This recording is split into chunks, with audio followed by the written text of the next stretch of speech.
You're listening to the Cookbook Love Podcast with Maggie Green, episode number 299. Welcome to the Cookbook Love Podcast, a podcast that celebrates cookbook readers, buyers, collectors, writers, and clubs. And now your host, cookbook author, culinary dietitian, and cookbook writing coach, Maggie Green.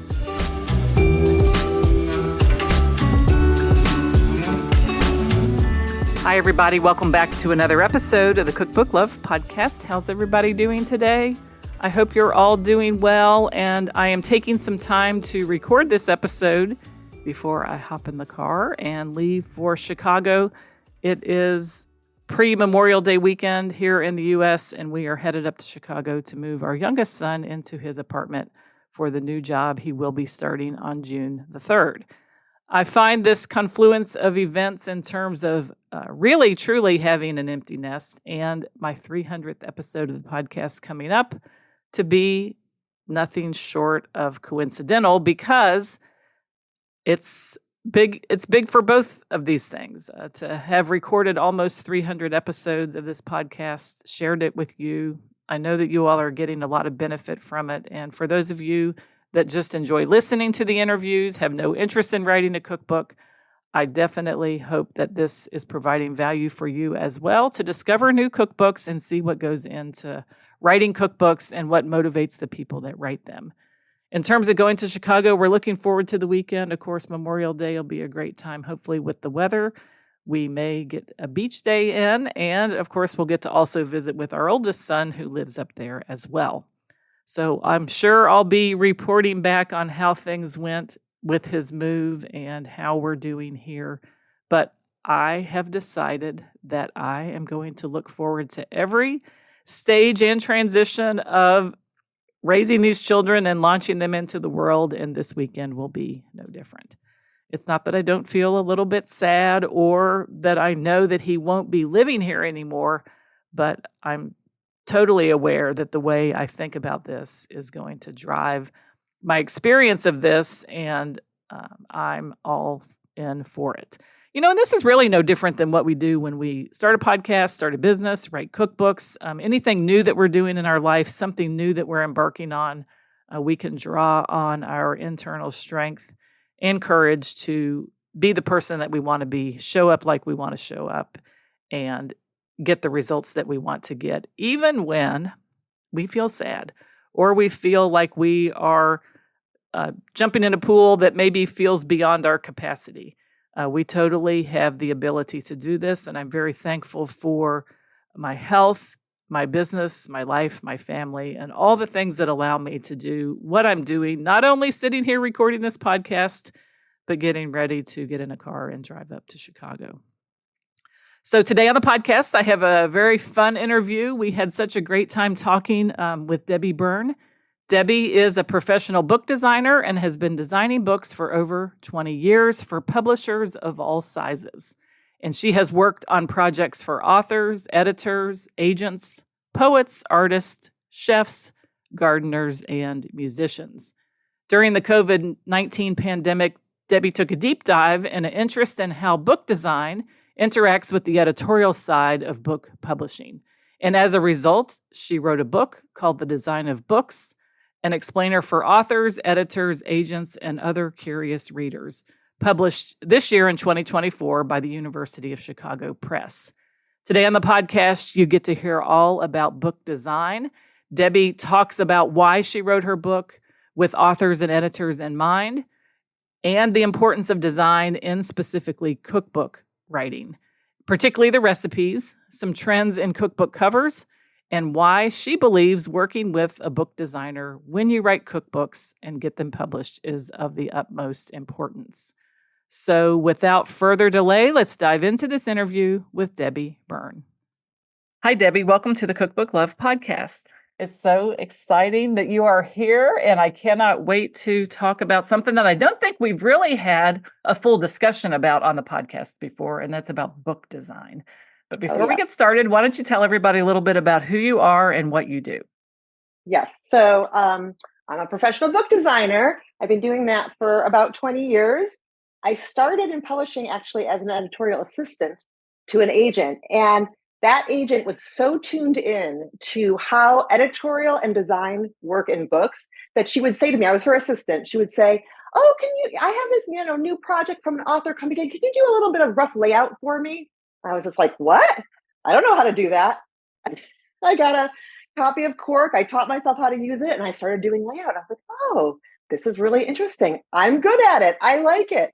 And I moved from editorial into design. Isn't that crazy how these things happen? Just like you didn't prepare for that question to even happen in your life, and it's taken you down this whole new path.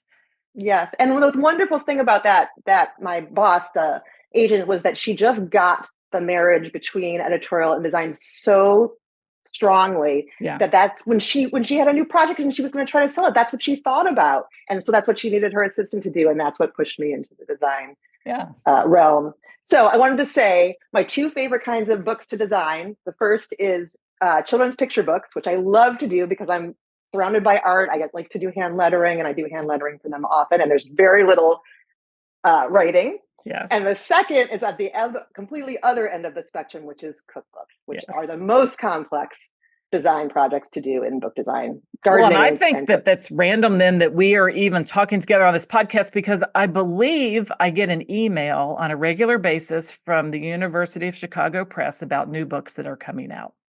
Yeah. And I saw this book come across called The Design of Books. And I'm like, oh my gosh, that sounds so interesting. And then I looked at your name.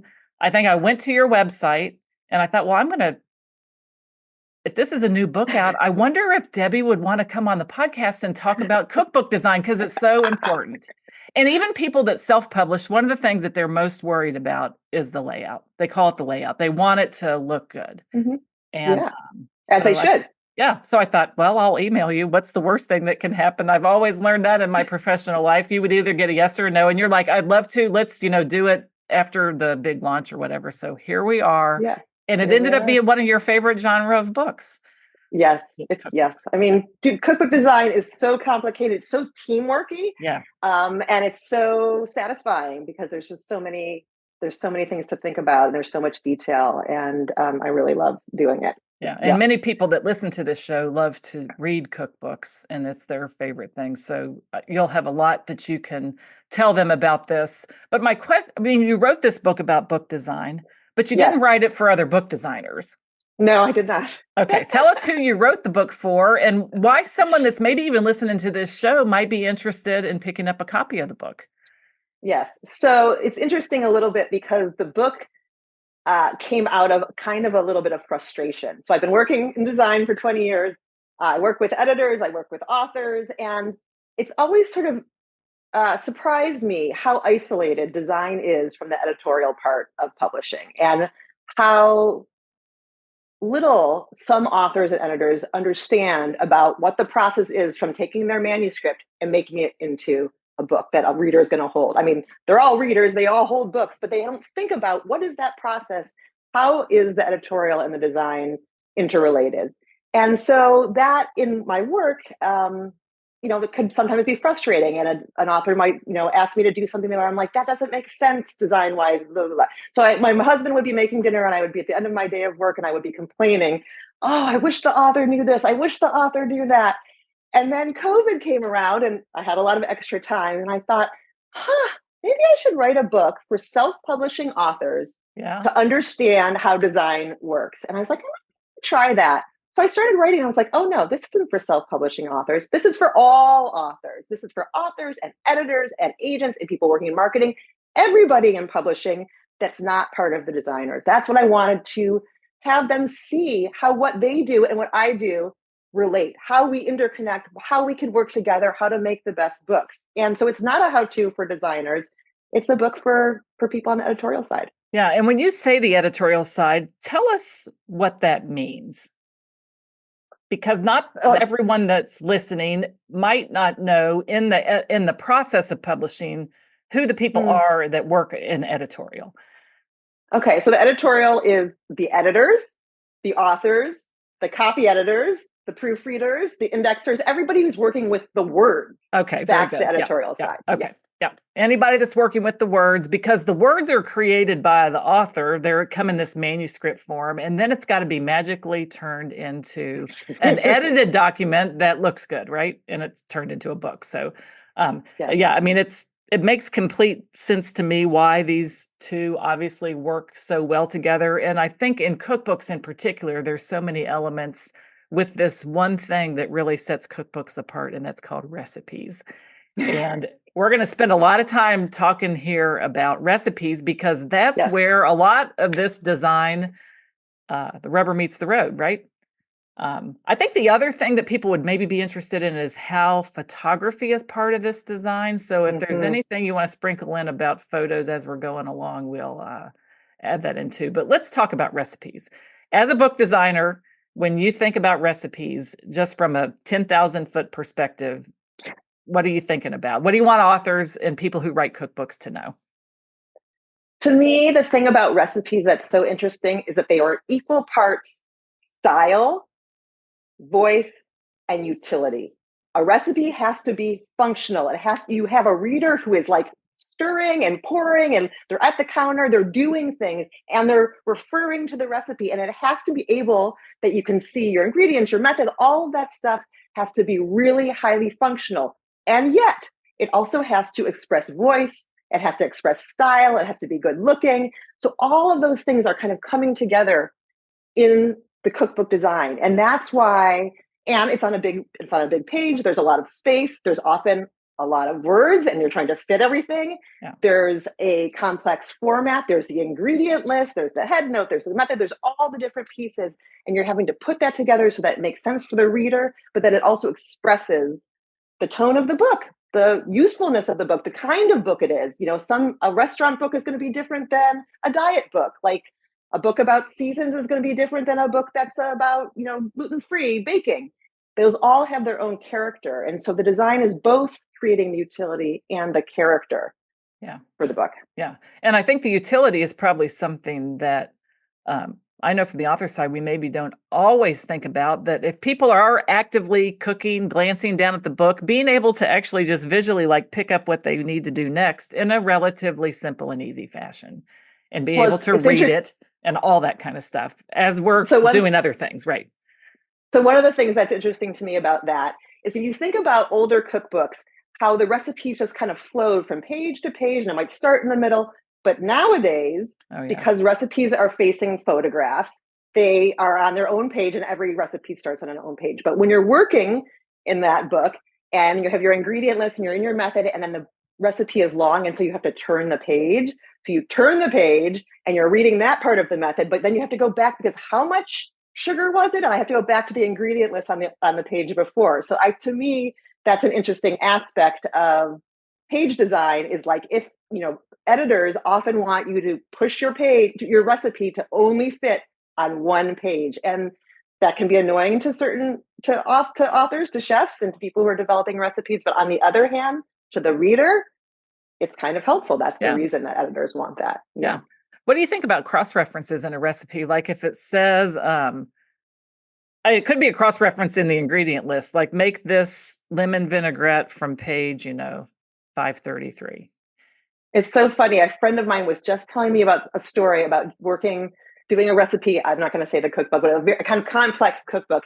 And she said she was going through, and she was, it was 3 pages long, and she had already spent 2 days because something had to be in the fridge. And she gets, to wherever she was, and it says, go to the blah, blah, blah page for this sauce. And she goes there and she's like, oh my goodness, this is another 2-day sauce that I have to make. And it was very frustrating for her. I said, well, of course you have to read through the entire recipe before you start. What are you doing? And she said, well, so in some ways, So is the reference, it sometimes has to happen just for the way that the book is laid out, and to give a 1-page recipe, which, and then you reference to the back where all the sauces and toppings and blah, blah, blah are. Right. That's very common. I've seen people use head notes to kind of head people off, okay, this is a long recipe. It's going to take 3 days to make it. And be sure ahead of time we're doing this, this, and this. And you really have great success if you're willing to hang in there and get this done. Right. And there's sort of 2 kinds of recipes. There's the recipe for the weeknight dinner where you're just this is going to be easy and fun. And here it is. Blah, blah, blah. And then there's the recipes like, hey, do you have the weekend? Do you want to work on something cool? And people do want to do that. And so those are two different formats. Yeah, 100%. So every recipe writer or author probably has their own style. I call it like their own style, but you like to use this word like the recipe anatomy, like what actually is in a recipe, and then how it should be used and designed for its use. And you actually provided a really nice graphic for me to use as we were preparing for this interview. But why don't you talk a little bit about what you mean by recipe anatomy, and maybe let's go through some of the different parts of the recipe, and you can tell us what's important. And we'll start with the recipe title, like the name of the recipe. What do you want authors and editors to know about that from a design perspective? It's interesting. So we're going to talk about the different pieces of the recipe. So I would just say that, many authors have their own ideas and they want to include this and they want to include that, but there's just sort of the basic skeleton that almost every recipe in this day and age includes. And so we're going to talk about those 5 pieces, but the top piece is the recipe title.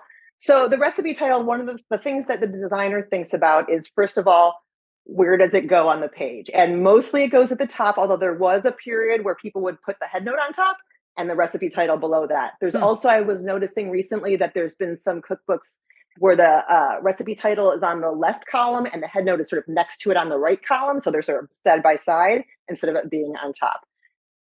What is the recipe like? People name their recipes in all sorts of different ways. They name it very simply. They name it very complicated ways. They can have very long recipes which sort of include many of the ingredients that are in the piece. I was going to read to you this. I just had been working on a cookbook that this was the name of a recipe or recipe I was title. On. Yeah, recipe title. Baked bloomy rind cheese with habanada jam, roasted shallots, and crispy pepperoni. Woo! It sounds like the ingredient list. Yes, that's a long title to design. Right. Yes. So, and I would think you'd want like the titles in a book to have similar length, like throughout the book, like not some really long ones and some really short ones. It's about balance, I would think. Yes. I mean, it's such an interesting thing for you to say that, because one of the things I talk about in the book, for all books, for chapter titles in a fiction book, like for all books, is that consistency, editorial, authorial consistency is really important. And the designer is so aware. Do you have certain titles that are 1 word and other titles that are 10 words? That makes it very complicated and hard to design something well. Yeah. So, yes. What else are we talking about? Okay, so we have the title and then the headnote. The headnote, I've heard a lot of mixed. I want to say one other thing about the title. Yeah. Okay. Yeah, which is that the typography. So recipe titles really are one of the big ways of expressing voice, and they could be they're usually the biggest thing on the page. Are they bold? Are they in all caps? Are they in a fun script or some kind of more playful typography? Are they in color? One of the ways that cookbooks express their character is through their recipe titles. So I just wanted to say that. Yeah. And I think and the recipe title is also what's used to index the recipe. And I think people need to remember that sometimes, like if you have a recipe title, let's just say grandma's favorite cake, it doesn't really say anything about that recipe except it's cake, right?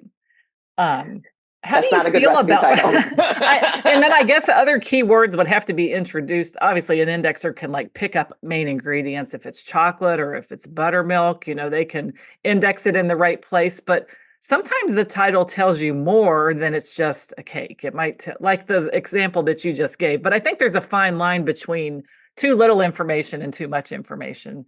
That's right. In the recipe title. Yeah.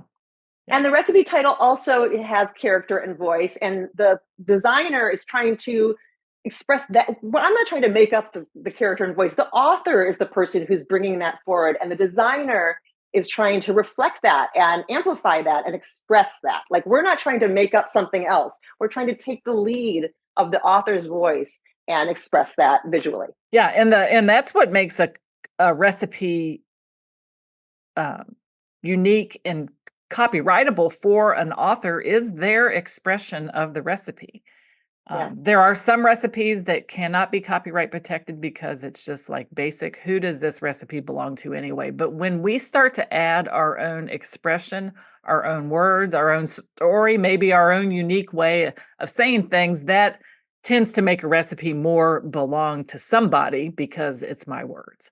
It's I didn't even my know voice. that recipes could be They copyrighted. can. They be? Well, so like, let's just think of an example. Like, there's a basic formula for waffles. Let's just say a basic waffle. It's a formula. Like, that can't be copyright protected Right. because who does a basic waffle formula belong to? Debbie would have her own way. Maggie would have her, we just do waffles. But if I take a basic waffle recipe and I add enough expression to it, and the way I express the basic waffle recipe, that expression of it belongs to me, if that makes sense, not the formula.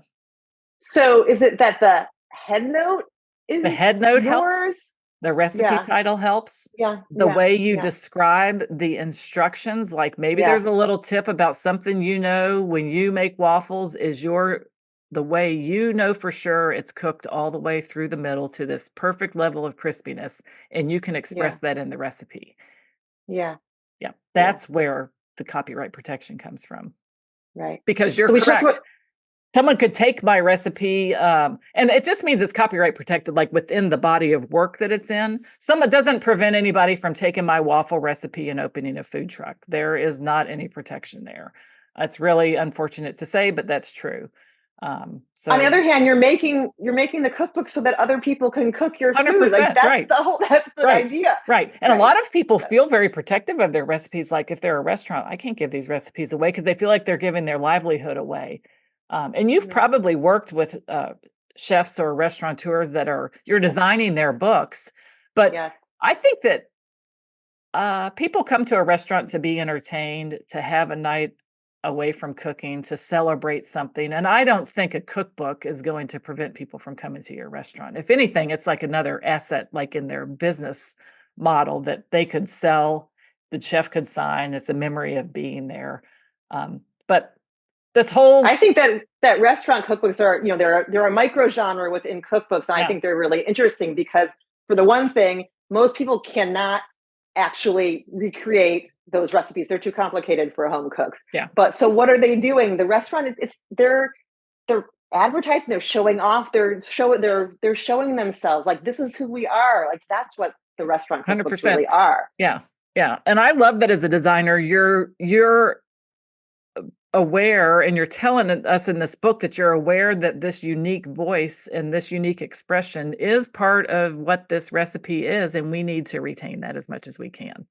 Absolutely. Yeah, so it's very important. That way books look different, they sound different, they feel different because different people are writing them, and then you try to probably, I would think, match the design to the voice of the person writing it and the spirit of the book. That's what I do with every book I design. 100%, right. That's what my job is. Yeah, 100%. Absolutely. And it's just neat that all ends up like fitting together.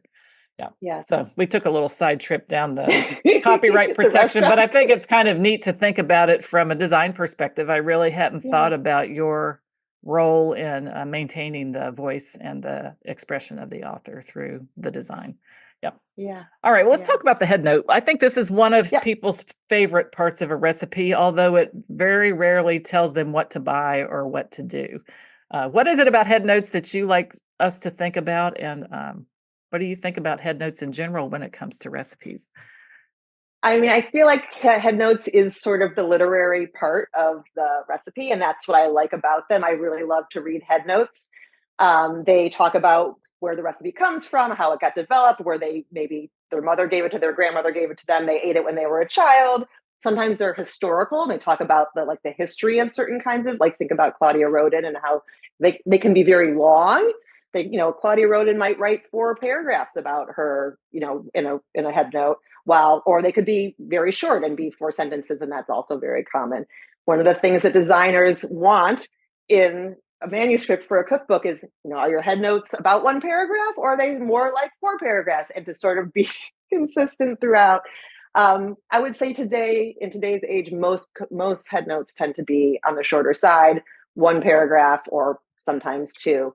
And that really does that makes it easier to have a one-page recipe, which is of course what your editor wants, blah, blah, blah, blah, blah. Yeah. I don't know how I feel about that as an author and as someone. I think sometimes recipes have to be longer. Sometimes they do, but I'm telling you, your editor is going to be annoyed. I know, but why are we like making everything like, and I don't know if it's okay, from an editorial perspective, it's page count and space in the book, right? Yes. They have a budget for the book. They know about how many pages can go into it, about how many recipes. I mean, it really is like a math problem. But sometimes recipes some of them can't be done that way unless you do have a lot of different components. Like, what if it's Boston cream pie? Mm-hmm. And we have a frosting, and we have a pudding filling, and we have a cake. And then we have how to assemble all that, right? Mm-hmm. I'm not sure. If I wrote it, I don't know if I could fit it on one page without cross-references. Okay, so in that situation, the designer thinks, so if we have a photo on the left and the recipe starts on the right, and then we're going to have a continued at the bottom of the right-hand page, and then you turn the page, and then the recipe continues on the left-hand page, and then what's going to happen on the blank facing page? Or maybe we won't have a photo, and the recipe will just be a spread. It will be the left and right pages of a book, and there's no photo, and the cook can only just have it open, and they don't have to turn the page, they don't have to have the continued, but then you don't have the photo.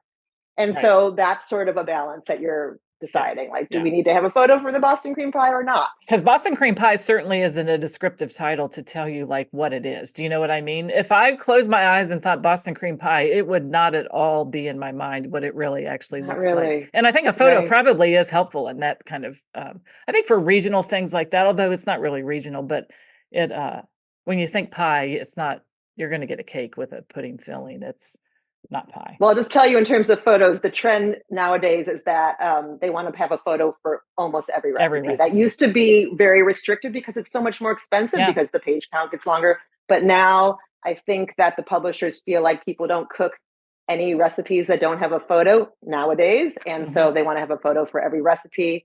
And so then maybe there's less recipes in the book so that there can be a photo for everyone. That's interesting. I wondered then for an average cookbook, then what the recipe count ends up being if we have a photo for every, what would you 75. 75. Okay. Yeah. Yeah. That's what I would say. 75 to 100. Yeah.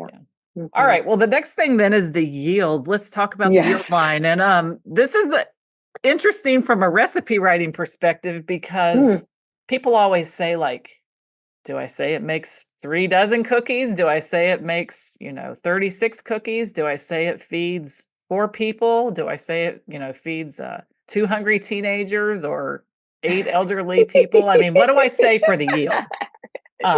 Yes. So tell us about the yield line and what you think about when you design it.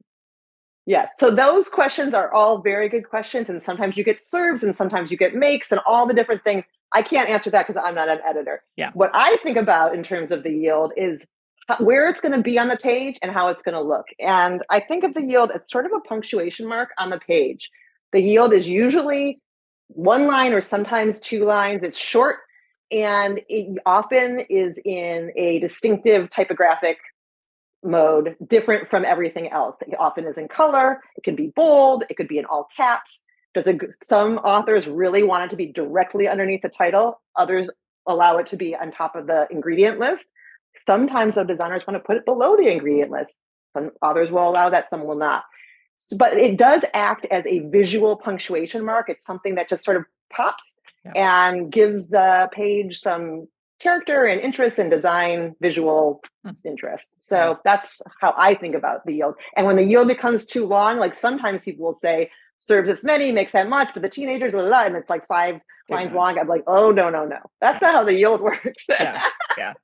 It makes 1 13 by 9 pan, cut into 24 squares. It's like, that's too much. But I never thought about it as a punctuation mark and a place to like maybe use some different color or, style of the font. So that's kind of neat to think about it that way. Yeah. From a design perspective. All right. The next one is the ingredient list, the ever important ingredient list. What do you think about when you think about this? So the ingredient list, I mean, it's so complicated for the chef, for the cook. thinking about what they're going to do and how they're going to deal with it. There's so many questions, and I won't go into that because that's more of an editorial thing. Right. What I think about is where it's going to sit on the page. So are we going to think about like older cookbooks, which might have a double column ingredient list, and then the head note and the method below it are single column. So that's a very classic recipe style. Nowadays, ingredient lists tend to be in their own column on the left side or the right side, and then the method is beside it in a wider column. So basically, it's just thinking about the map of the page and where it's going to go. And the ingredient list is really sort of the key to how everything else then sort of falls. And a lot of it depends on what kind of ingredient list it is. Some people have ingredient lists that are where every single item is very long. It tells you like sort of how to prepare, like how to chop it, or how to peel it, and all that stuff is in the ingredient list. And for other authors, that stuff stays in the method. They don't put that in the ingredient list. They just say 4 onions.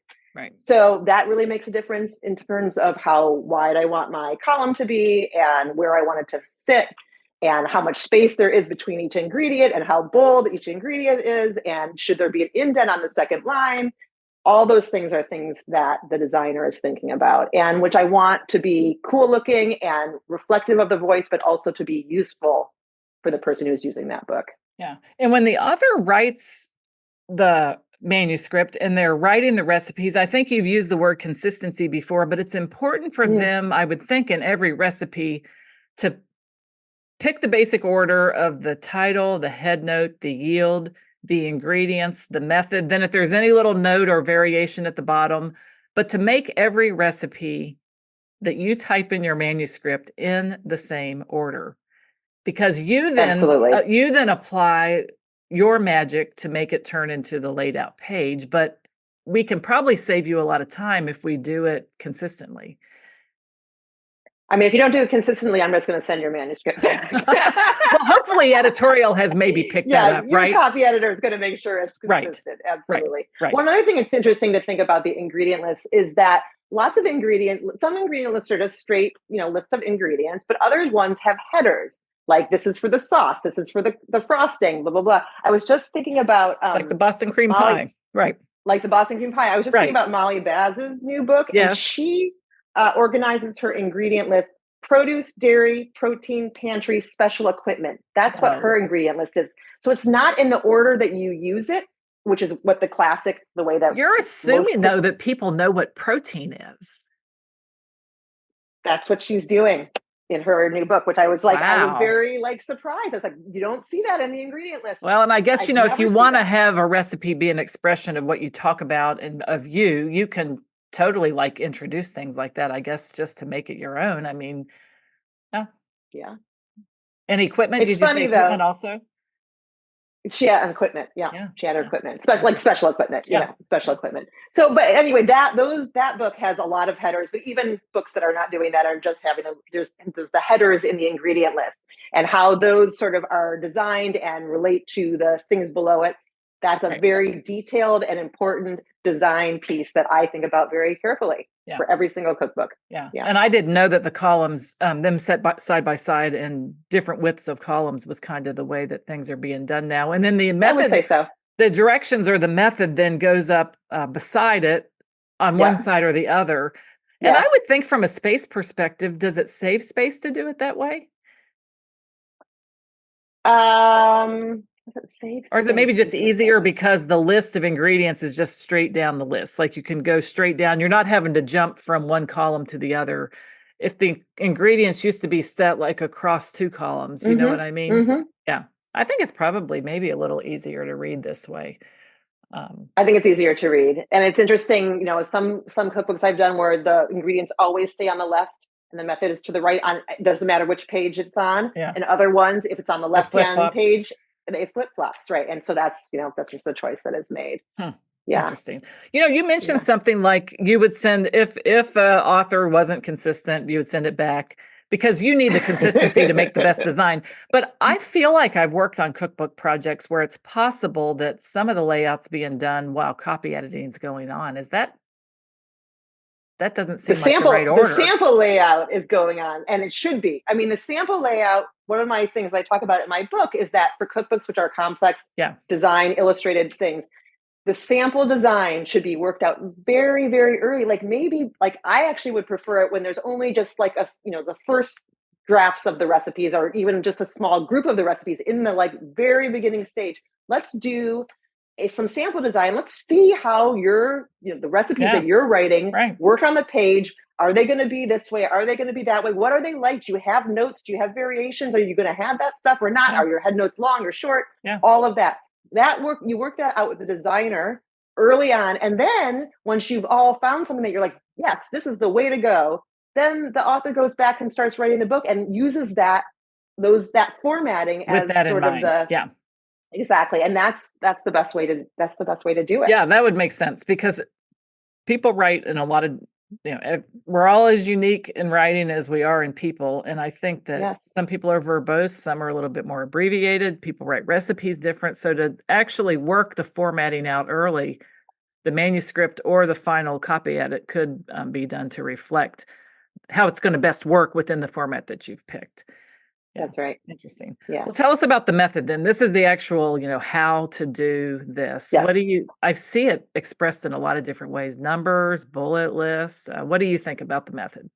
That's right. So I think that it's the choice of an author, but that it needs to be consistent throughout. But it's what you were saying is there's sort of these ways to do it. So there's numbered, or sometimes it says step one, sometimes it just says number one. There's non-numbered sort of paragraphs with a line space in between.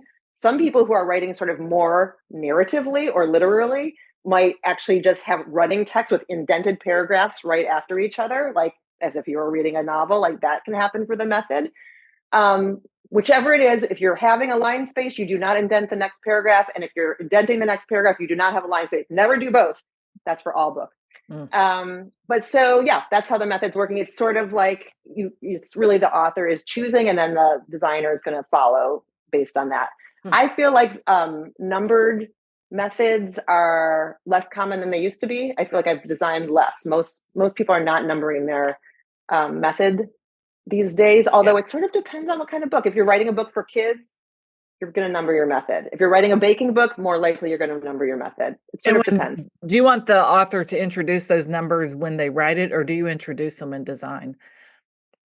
I never introduce them in design. It's the author tells me whether the author is providing whether it should be numbered or not. It's their concept. And so when they're writing their manuscript, though, like if they're going to want it numbered, they would actually type one, period, type the first step of the method. Step number 2 is done 2, and then those numbers translate over into the design. You can work with them and get them zhuzhed up however they need to be fixed up. Absolutely. Yeah. I'll zhuzh them up. Yeah. And what about if it's, are bullet lists something that the author you'd want them to have that in manuscript, or is that something you add in the design?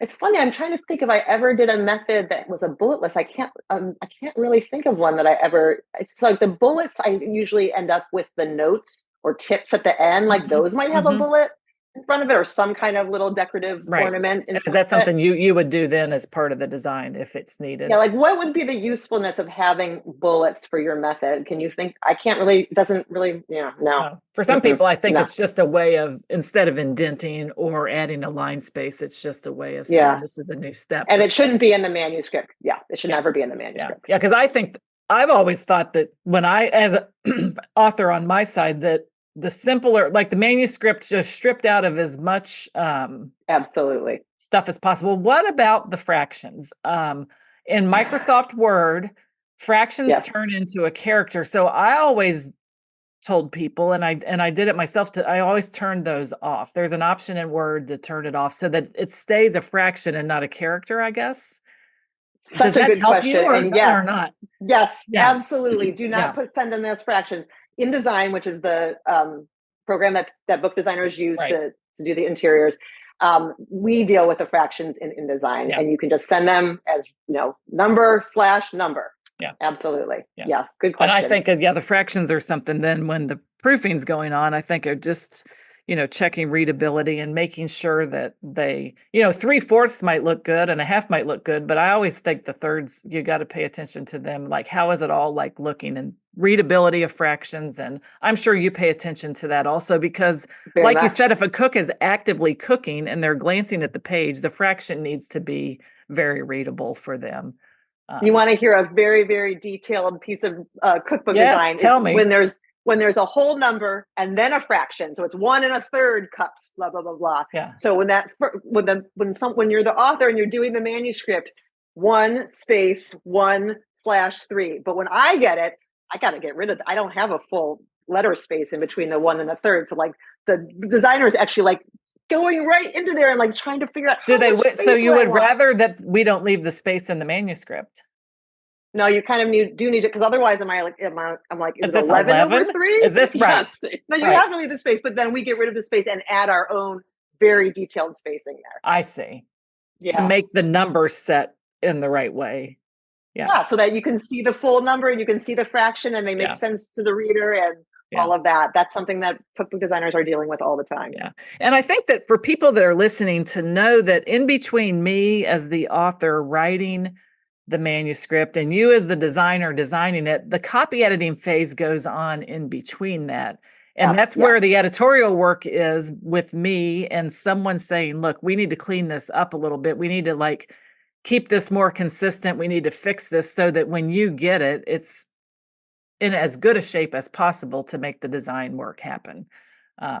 So it's not like it doesn't go straight from author to designer. I just want everybody to know, if they didn't know the process, that copy editing stage happens in between. And that's a back and forth between author and copy editor.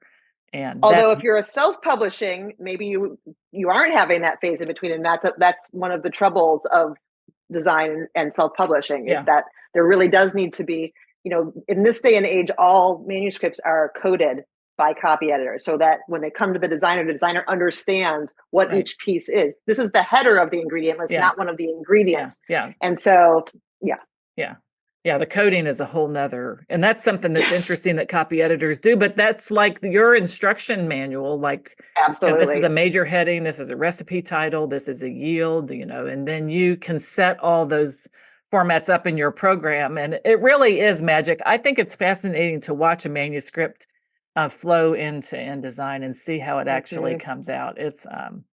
It's true. It's we call it pouring it in. I always heard like the word flow. I guess it's kind of similar, also. But pouring it in is like exactly what you do.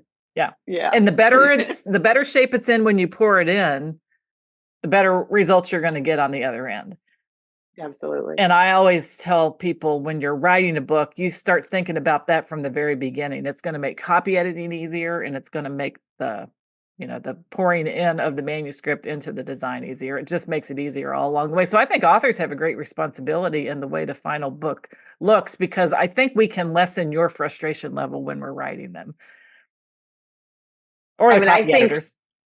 Yeah, absolutely. And I think, especially for cookbooks, for the author, the editor, and the designer, art director, and photographer to all be talking to each other early on. Yeah. It really is the key to successful process. Yeah. And we're a team. We are a team. We're a team. Absolutely. And everyone, there's so much of this, like, well, I don't want to traditionally publish because I want to control everything. I'm like, I don't really think that you always mean that. If you're doing a book of recipes for your family, that's one thing.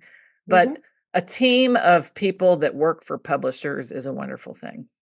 It is. That's one of the reasons I love designing cookbooks, because it's a team project and it's very fun to do that. And we work enough alone when we're writing books. It actually is kind of fun to work with a team, but we have to not be, we need to hold we know what we own in the book as the writer. We are creating the words for the book, but there are other people that may know a little bit more about design than we do. Yes. we may have an idea about, and that's okay to express like a vision for the book. Of course. Right. But that you can really bring our vision to life in perhaps ways that we didn't even know were possible. Right. And I think that one thing that happens in that process is that the author can say, I like this book, these other published books. That's 100%. Really helpful. That's a wonderful thing to say. 100%. But then the designer's like, that's great to know. And now I'm going to take what you've done your specific individual thing. And I'm going to design it in a way that expresses who you are. Right. So I'm going to take those ideas, but I'm going to also take you. Right. And that's what my job is to do. Yeah. And I think that's great too, because that really lends to a unique product and not just a copy of someone else's work. Yeah. It's kind of the same for the recipe writing too, that with that conversation we just had about that also. So, let's talk about the covers. Covers are important in cookbooks, but there's some trends going on in covers that everyone might be interested in hearing about. So tell us what's going on with the covers. Yes. So, I mean, in all book covers, there's trends. That's part of book covers. But when I started working as a designer 20 years ago, and the sort of main thing that was happening in cookbook covers was full bleed, which means that you don't see the edges of the image, full color, full bleed photos of food, usually from overhead, like straight down, looking at food, like often a big, nice, beautiful round plate or bowl or pot right in the center. And then you would have, like the tablecloth and a little napkin and maybe a little bit of part of a wine glass and maybe a little other sauce dish or something you would see. But that was sort of that was the trend of cookbooks, I would say, in the mid 2000s and for the next 10 years. Then in the past few years, we had a new trend happen, which was, I think of it as the Alison Roman trend, which is insetting the photo. It's not the bleed anymore. Now you see the edges of the photo and there's a color or blank area around that. That was a new thing that happened. I think of it as Alison Roman, which her books were so successful. And so then all these other cookbooks started doing that. And the type can be in the non-photographic space, or sometimes it overlaps the photo. And that trend is still going on. And there's all sorts of ways that people, of course, innovate within it. But I would say the newest trend that's happening right now is really interesting to me. So in the UK and Australia, they've been doing illustrated cookbook covers for many, many years. And when some of those books are successful enough to come to the United States and they are republished in the United States, the United States publishers put a photographic cover on it. The United States publishers do not want an illustrated cookbook cover. And that is just now, I would say, changing. There are illustrated cookbook covers coming out in the US. There's some typographic only covers coming out in the US. So that shift, which to me in some ways is saying like the sort of function of cookbooks is changing a little bit more. They're becoming even more literary, more literature, more self-help, memoir, like they're becoming more literature. And so the covers are kind of following that trend. So that's what I would say is in the next 5 years, you're going to see a lot more illustrated covers of cookbooks. Nice. I think it's wonderful. Yeah. Yeah. And I think it's fun really to cool. watch and hear how those things have changed over the years. And do you design the cover also, or just the interior? Oh, yes. Yeah. Oh, no. You do both. Yeah. What do you like to do better? You like interior better or covers? I like them both very much. It's like asking the author, do you like recipe writing better or development? It's like, Yeah. I mean, they both have their own wonderful things. Right. Yeah. Yeah. Well, that's neat. I think it's really fun. And I get a lot of cookbooks sent to me because of the podcast. And I've seen a couple of very interesting covers like this one, Cocktail Parlor. Illustrated, no photograph. Yes. There you go. Yes. It's beautiful. And no dust jacket. No dust jacket. Well, they don't have dust jackets. Yeah, no, and sometimes I was thinking, I don't know if I've seen any linen cover on. You know who has a linen cover with only typographic is the Sam Sifton New York Times No Recipe book. Yeah. Linen cover, only type. Yeah. So minimal. Yeah, it is. Very simple. Very simple. All right. So I got one other question, and then we're going to start wrapping things up. If someone's listening that wants to independently publish, which means they want to manage all the professionals and all the work that goes into their book, tell them why they should probably hire a book designer and at the very least a cover designer for their book. And maybe you could even help because maybe someone's thinking, I'm not going to do that. Like, what would you say to them to help get them in the space that it's really something they might want to think about doing? And how would they do it? They're probably even thinking, maybe I would want to do it, but I don't even know how to go about finding a book designer. I mean, I guess my real answer is you should buy my book and read it, because I have an entire chapter about that exact thing. Yeah. And it acknowledges that self-publishing authors have a different situation. I say in the book, every single author, no matter what kind of book you're doing, if you're doing a children's book, a poetry book, a cookbook, you should all have a professional cover designer. Design is a skill. It's a craft. You cannot do it. Unless you're a designer, you cannot do it. Do not do it. Do not ask your, child who's like a good drawer to do it. It's a real career, and it's a real thing. And if you want your book to look good, you should hire a professional designer. And I talk about sort of some of the ways you can do that. There are websites that have very cheap cover design. I wouldn't recommend that. There's publishing services online that sometimes are good.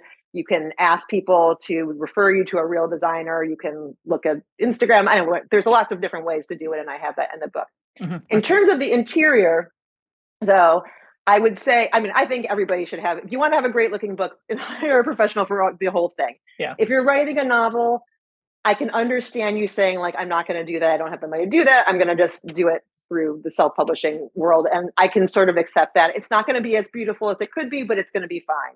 A cookbook, as we've been talking about this entire time, is so complicated. It is the kind of book that you just cannot do without a professional. If you want a useful, good-looking, stylish, functional cookbook, you absolutely need to have a professional designer, and not just any kind of, not just quote unquote graphic designer, a cookbook book designer, because it has so much specific detail, and you have to have someone who knows how to do that. I think that goes for the whole process. If you're wanting to write a cookbook, you get someone, we write recipes. You get an editor that's worked with cookbooks. You have editorial, you have designer, people that can market cookbooks. Cookbooks are a very unique kind of genre, and they cross over a lot of different kinds of people that like to use them and read them and maybe never even cook out of them, but it is its own thing. And I think that it should be treated as that, and the people that work on the project need to know that.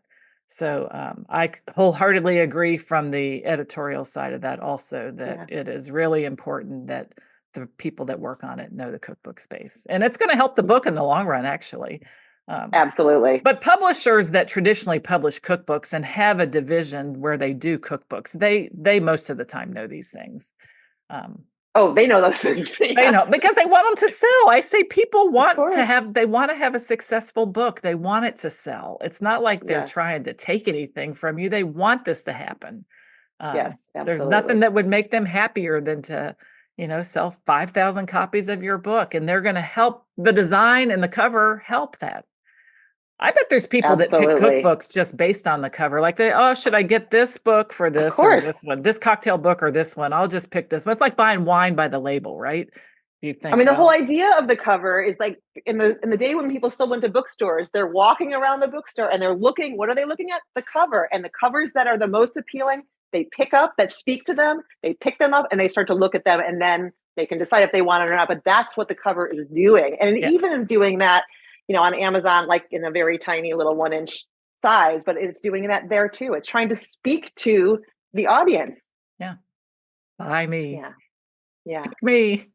Yes, that's right. Get them both. We talked before we started recording about libraries and how many cookbooks are in circulation in libraries. And it really is a wonderful place to go discover new published cookbooks. If you like older cookbooks that are maybe out of print, a lot of libraries retain a lot of the classics. So this is just a little shout out for our public libraries, and for those of us that love cookbooks, to drop in to your local library, let them know that you still love that genre, and check the books out and use the library for books, because that helps cookbook authors too. And our work as writers and Debbie's work as designers is all supported through books circulating in libraries.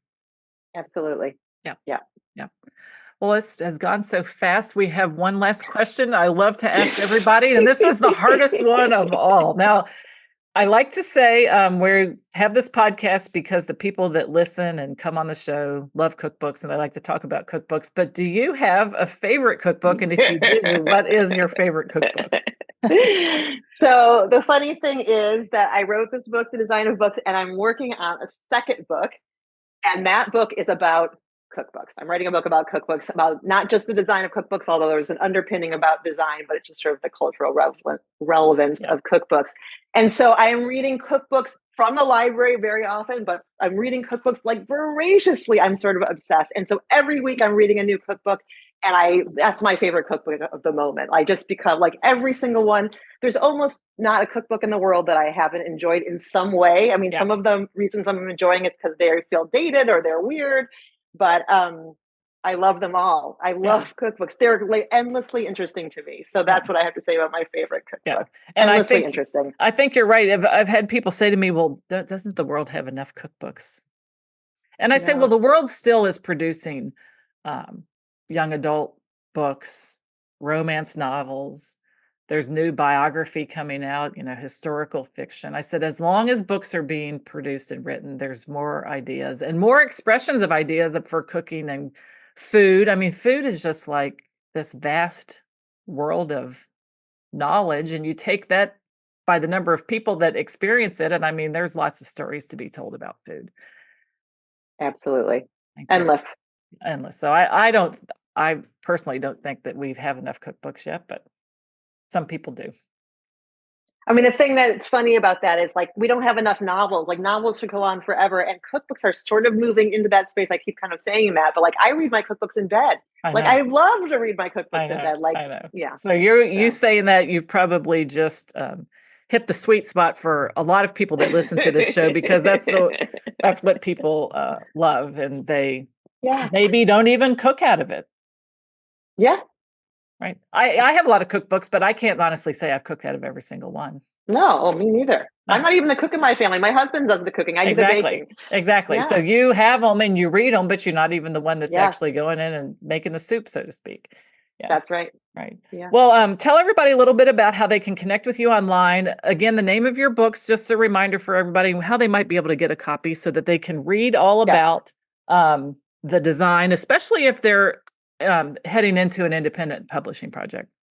Yes. So the book is called The Design of Books, an Explainer for Authors, Editors, Agents, and Other Curious Readers. You can get it on Amazon. I'm not an Amazon fan. I try to send people to bookshop.org. You can buy it from there. You can buy it directly from the publisher, who's University of Chicago Press. My editor was the person who does the Chicago Manual of Style, which was like a very thrilling thing. I have a website, Debbie Berne Design, debbiebernedesign.com, but I'm really very active on Instagram in the cookbook space. I'm like posting every week. I post a cookbook thing. So if you look for Debbie Berne Design on Instagram, you can follow me and see my kind of obsession and my about cookbooks, both old and new. Wonderful. Yeah. Well, Debbie, I can't thank you enough for coming on the show. And I can't thank you enough. I think it's so fun to talk about this, and I can't wait until maybe 3 years from now we can meet again and talk about your new book. It's going to be something about cookbooks. I can't wait for the big reveal, and I'll definitely keep you in mind as we're going through this whole conversation about cookbooks that we have every week. And you're going to be my go-to person for design questions. So thank you. And it's great to meet you. And love to hear all about the work you do to make all the cookbooks so beautiful.